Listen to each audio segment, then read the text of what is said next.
Assalamualaikum warahmatullahi wabarakatuh. Salam sejahtera untuk kita semua. Perkenalkan, nama saya Muhammad Nabil Naufal, mahasiswa S1 Manajemen FEB UNS. Pada kesempatan kali ini, saya akan coba untuk membahas tentang seleksi dan pengembangan dosen di masa depan.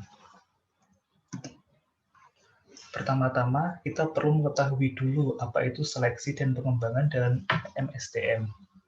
Bisa kita lihat pada bagian berikut bahwa seleksi dan pengembangan merupakan bagian dari proses MSDM. Dalam MSDM, seleksi adalah proses untuk memilih pelamar untuk dijadikan karyawan dan menempatkan mereka pada posisi yang dibutuhkan oleh organisasi. Atau lebih mudahnya, seleksi adalah suatu proses pencocokan kebutuhan dan persyaratan organisasi terhadap keterampilan dan kualifikasi para pelamar kerja.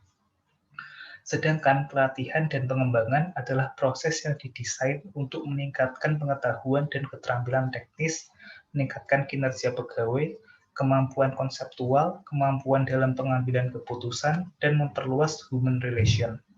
Sebelum menentukan seleksi dan pengembangan dosen di masa depan, kita perlu mengetahui kriteria yang diperlukan bagi seorang dosen untuk dapat mengakomodir kebutuhan tenaga pendidik di masa depan.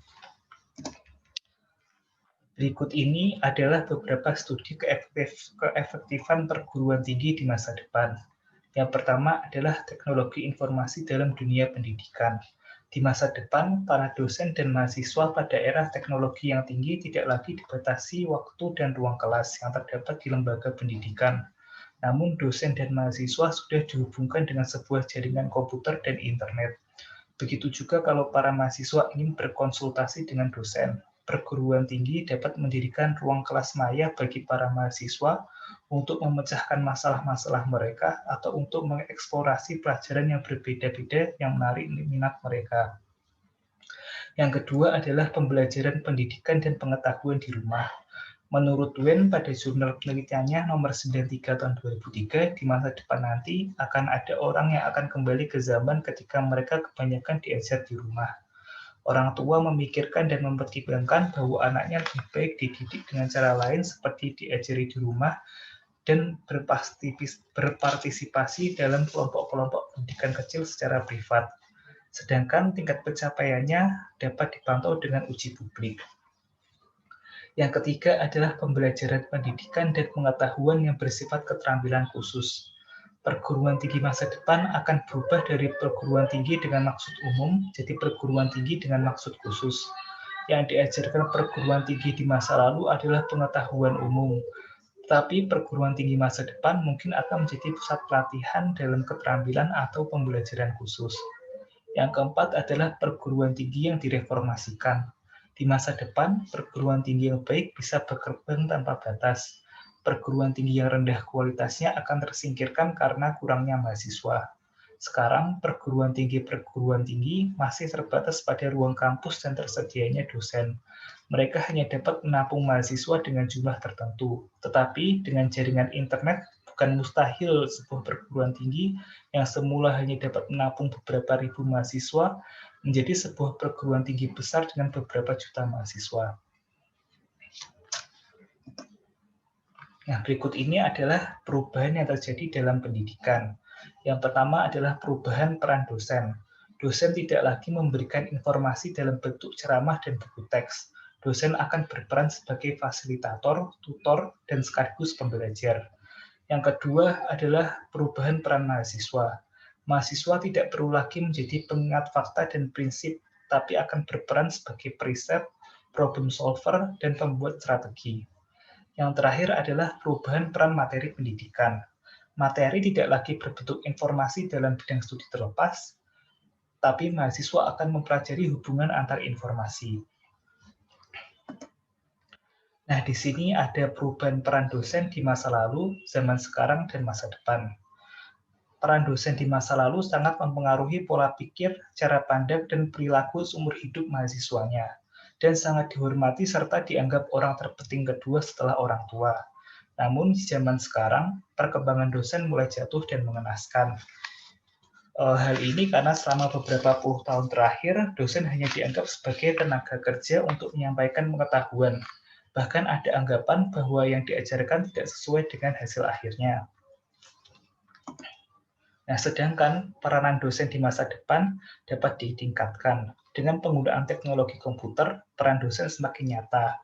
Pengetahuan informasi teknologi dapat dikembangkan secara maksimal dan membimbing kurikulum.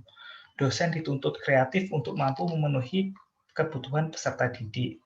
Peran dosen di masa depan mencakup bimbingan kurikulum, mengevaluasi kemajuan pembelajaran, bimbingan dalam seni menjalani hidup, konseling dalam perencanaan kehidupan, serta pengembangan kreativitas dan potensi. Nah, berikut ini adalah kemampuan-kemampuan penting dosen di masa depan, yaitu keterampilan berkomunikasi, keterampilan komputer, serta memberikan pengaruh positif.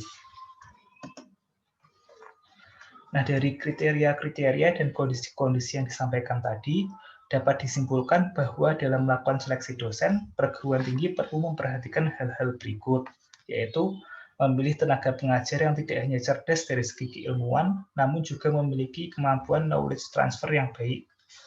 Lalu memilih tenaga pengajar yang mampu menggunakan teknologi sebagai sarana belajar yang efektif, memilih tenaga pengajar yang dapat memberikan dampak positif bagi pembelajar, baik dari segi sikap, perilaku, dan pola pikir, memilih tenaga pengajar yang kreatif untuk mampu memenuhi kebutuhan peserta didik, serta mempunyai kompetensi-kompetensi inti dan kemampuan-kemampuan khusus sesuai bidangnya. Serta memilih tenaga pengajar yang memiliki kemampuan bimbingan kurikulum, mengevaluasi kemajuan pembelajaran, bimbingan dalam seni menjalani kehidupan, serta konseling dalam perencanaan kehidupan, sehingga dapat mengoptimalisasi kreativitas dan potensi mahasiswa. Nah, selain itu, perguruan tinggi juga perlu melakukan pengembangan terhadap sumber daya manusia yang sudah ada dengan memperhatikan hal-hal berikut, yaitu pelatihan keterampilan komunikasi bagi tenaga belajar, pelatihan keterampilan komputer bagi tenaga pengajar, penyuluhan kepada tenaga pengajar agar dapat memberikan pengaruh positif bagi pembelajar, pelatihan kompetensi-kompetensi inti dan kemampuan-kemampuan khusus sesuai bidang yang diampu, serta pelatihan dalam kemampuan bimbingan kurikulum, mengevaluasi kemajuan pembelajaran, bimbingan dalam seni menjalani kehidupan, serta konseling dalam perencanaan kehidupan, sehingga dapat mengoptimalisasi kreativitas dan potensi mahasiswa. Baik, sekian dari saya mengenai seleksi dan pengembangan dosen di masa depan. Terima kasih. Wassalamualaikum warahmatullahi wabarakatuh.